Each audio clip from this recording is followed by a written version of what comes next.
My name is Richard Coit, and I'm the Executive Director of the South Dakota Telecommunications Association, otherwise known as SDTA, based out of Pierre.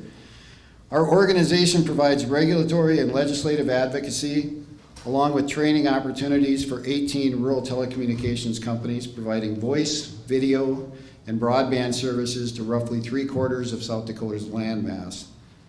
During the past several years, as our organization has participated in a variety of policy discussions, we often got questions about the quality and availability of broadband service across South Dakota. We knew on an anecdotal basis that our member companies were doing a good job of bringing state-of-the-art broadband services to some very rural and very sparsely populated areas of South Dakota, but we never had a comprehensive report that we could show to elected officials, industry regulators, and the public until today. In 2017, we retained the services of the South Dakota Dashboard, which exists as part of Black Hills Knowledge Network out of Rapid City, to gather and analyze broadband investment and services data pertaining to the operations of SDTA member companies and SDN Communications, and to develop a report which would seek to measure the extent and the impact of non-metropolitan wireline broadband in South Dakota and identify key sectors in which broadband is expanding the horizon of opportunities for everyone in the state. The result is this report that we entitled Connecting South Dakota's Future, a report on the deployment and impact of rural broadband. We're very proud of the results contained in this document because it clearly shows that South Dakota's community-based rural telecommunications providers have made a significant commitment along with substantial financial investments to make high-speed, affordable broadband services available to all customers within their respective service areas. These investments are not just aimed at connecting homes and farms and schools and businesses in this calendar year. In many cases, our member companies are planning their communications networks to handle data traffic 2 and 3 decades into the future. What this means is these companies are planning for devices and applications that have not yet even been invented. As we formulated the survey that led to this report, we wanted to know basic information such as broadband speeds and cost of infrastructure, but we also wanted to know the various real-world impacts that broadband has on communities and workplaces across our state. That is why this report will give you more than just raw data and statistics, although there's plenty of that in this document. There are also stories of how broadband plays a role in our education system, in research opportunities, agriculture, with remote and telecommunicating workers, along with telemedicine, and allowing senior citizens to age in place. In addition, the report provides information regarding the challenges that broadband providers face in deploying robust fiber broadband networks in low-density, high-cost rural areas. The successes to date, which are illustrated in the report, and I really want to emphasize this, have been achieved by rural broadband providers through, first, a focus on long-term network planning and investment decisions. Second, by creating significant economic efficiencies as well as increased business opportunities through network sharing and joint service provisioning arrangements wherever possible, and by utilizing the federal universal service funding mechanisms and the rural utility service loan and grant programs to assist with the deployment of forward-looking network infrastructure. And to also keep voice and broadband services affordable for rural customers. Excuse me. In summary, this has been a healthy exercise for our organization, and as you know, and for our member companies. And it's our intention going forward for at least the next several years to add value to this effort by updating some of the key broadband deployment statistics included in the report on an annual recurring basis.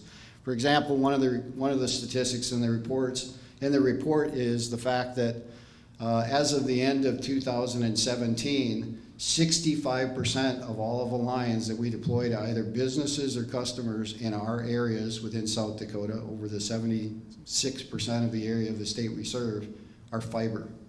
So fiber to the home, fiber to the business for 65%, in comparison to the national average for rural carriers, which we believe is somewhere around 40%.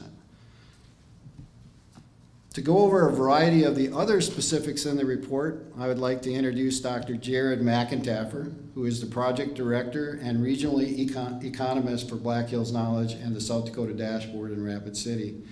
The report was written by Dr. Eric Abrahamson of the South Dakota Dashboard. Jared assisted Dr. Abrahamson with the research and economic analysis underlying the report and its findings. So Jared, if you could, please.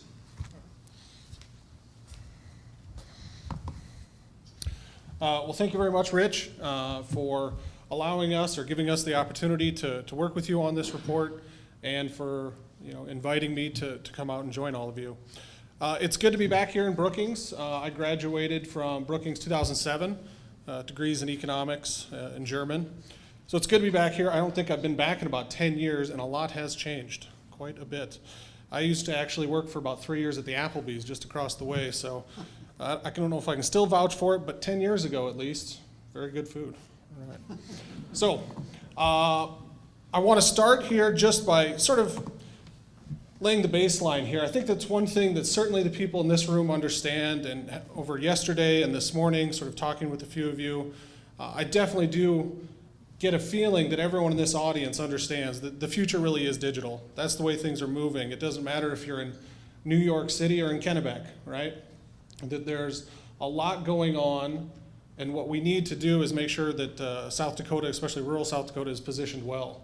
So when we look at it, just last year we had about $450 billion in online purchases for retail, right? So if we want to think about that, that's our Amazons. But the digital world isn't just Amazon, it's Netflix, it's FaceTime, chatting with our relatives, right?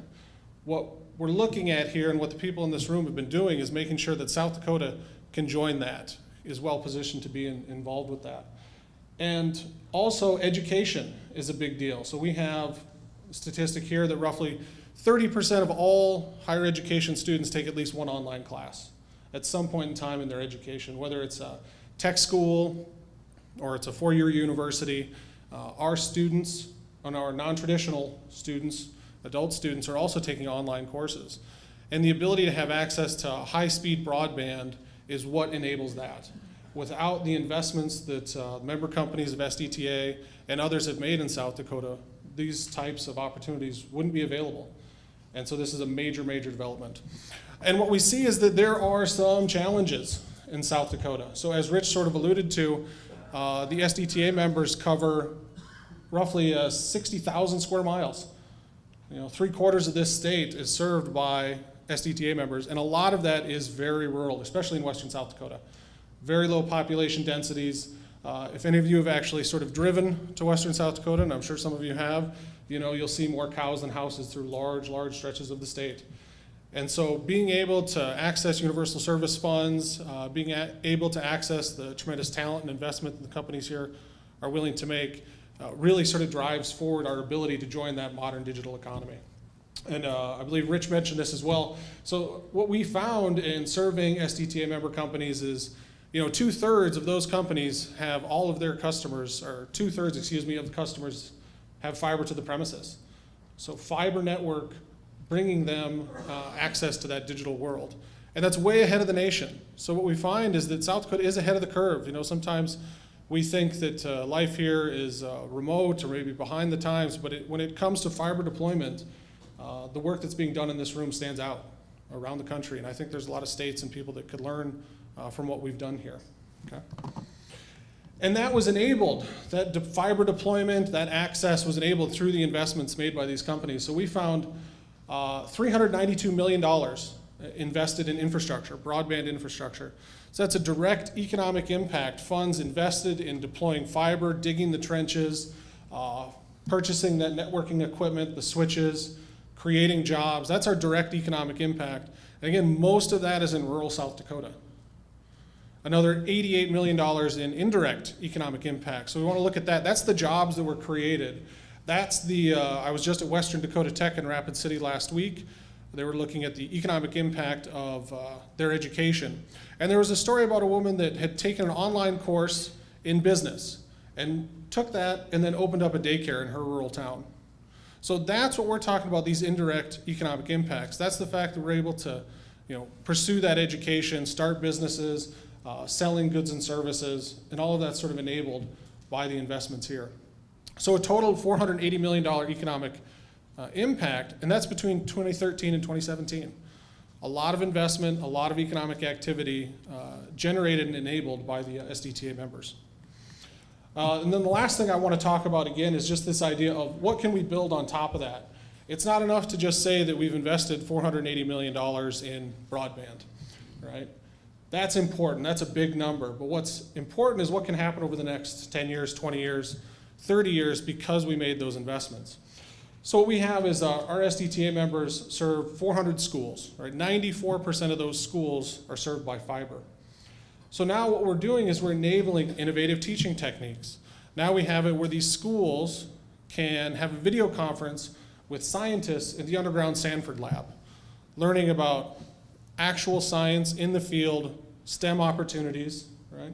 We have agricultural businesses. We have SDTA serves over 1,600 ag businesses alone. And that's not all businesses. So just 1,600 ag businesses, ranchers, farmers that now have access to markets. We have other businesses that are able to sell their goods online. We have adults able to pursue educations, open more businesses.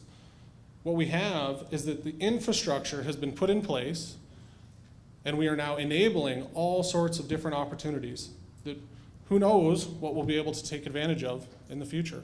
And again, a lot of that comes down to just the fact that we have member-owned companies, co-ops, locally invested companies that were willing to take a chance and invest in their communities and make really long-term decisions that will enable South Dakota and rural South Dakota to thrive into the future. And I think that's where we want to end it. If you let an economist go on for too long, the snoring starts in the audience. So I think I'll just turn this thing over. Thank you very much. Okay, thank you, Jared. Nope. Thank you, Jared. Okay, we're going to kind of finish up with the formal presentations, turn things over to Chairperson Kristie Fiegen with the South Dakota Public Utilities Commission. The South Dakota PUC on an annual basis actually reviews the broadband deployment that is undertaken by carriers throughout the state, especially those carriers that receive federal universal service support. And they take that job very seriously. I've witnessed it for years, and they are incredibly and rightly and thankfully very concerned about the level of broadband access throughout the state of South Dakota.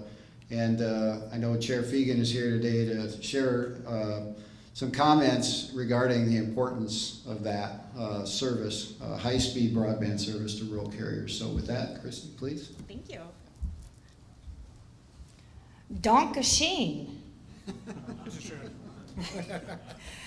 If he's a German, he knows Dankeschön means thank you very much. Thank you, South Dakota Telephone Association members. Wow, you live here. South Dakota Telephone Association members are involved in their community. They raise their families here. And best of all, they invest in local South Dakota. I love that. And they invest in rural South Dakota. So thank you. On behalf of my fellow commissioners, Chris Nelson and Gary Hansen, we are very proud. And when we travel not only across the state, but when we travel across the nation, I have heard it more than once. South Dakota, you're so lucky that you have SDN and a backbone that is so efficient that makes us succeed. But let me tell you some stories about South Dakota. So I was in Mobridge a few months ago, and this man walked by with a cowboy hat, and I started talking to him, and he's a physician in the Mobridge area. He said he came back to Mobridge. He came back because he has access to specialists. And he said, Kristie, I am not by myself anymore in the hospital, in the clinic. in the emergency room. I have access to broadband and I have access to specialists. And Commissioner Nelson and I actually saw FCC Commissioner Carr, and he was invited to take a tour of eCare. And I believe, Commissioner Nelson, it was the first time that Commissioner Carr saw how important eCare is for rural South Dakota and rural America. And he was totally impressed. And that was just a few weeks ago. Number two, some of you know that I'm married to this gentleman, which is a professor, and this is his first day back at school. But one of the interesting stories is he teaches online. Most of his classes that he teaches is online. And I was in the parking lot, and this happens to me nearly every week, but this is one of my favorite stories. This person came up to me, it was a mom, and she ran up to me and said, Fiegen, my daughter had a Professor Fiegen. Are you related? And I said, yes, I am. And she said, well, when my daughter has the online program on her computer, the family comes all around and watches this segment of my husband because it's so entertaining. So very interesting. I was just in Yankton on Saturday, and a lady stopped me and said, your husband's Dr. Fiegen, isn't it? He's my teacher. He teaches me online. And how important it is for South Dakota to have online for education. You know, I saw a dairy farm just a couple weeks ago. And if you haven't taken a tour of a dairy farm that is using technology and broadband, you need to do it. I'm just a farmer's girl. I grew up by Chancellor, South Dakota. Yes, I also went to SDSU, and I'm all blue. Tiny bit of red, but I don't claim that. But I've been on dairy farms, but if you haven't seen how they're bringing technology, the most amazing part was the calf barn and how these little tags are connected to their computer system and how broadband is allowing these little calves to be fed the correct amount of milk and colostrum because of this little tag. It's amazing. But one of my favorite stories is I had a friend call me in June, and she said, you probably don't know, but, commodity prices aren't the best. And so on our family farm, we tried to figure out how one of us could go back to work. And I chose to start an online business. This is rural South Dakota. That's what makes us great. So, on behalf of the Public Utilities Commission, you guys serve 75% of the area across South Dakota. I travel 40,000 miles a year. I love this state, but I love rural South Dakota. Because you guys invest in South Dakota, you live there, your families live there, and you're preparing for the next generation. Thank you. Danke schön.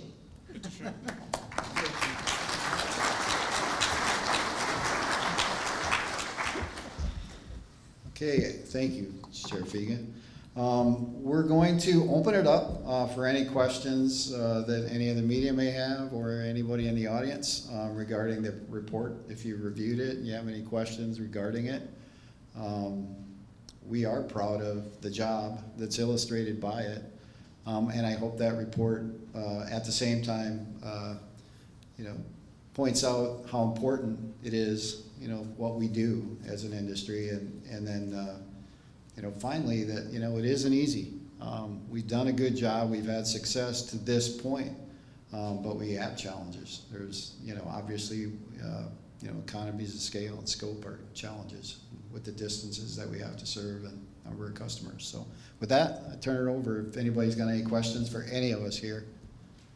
Anybody? Anybody on the phone? Maybe not. Anybody have anything? Paul? Sure, Rob. Do you know how many miles of fiber the SDTA member companies have?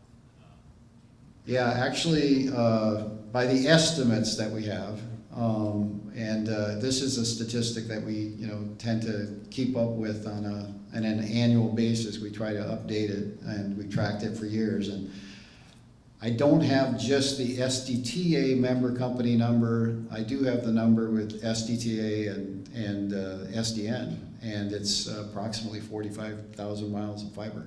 So that includes all the backbone fiber, all of the loop fiber, the fiber to the actual homes and businesses. So, yeah. Any other questions?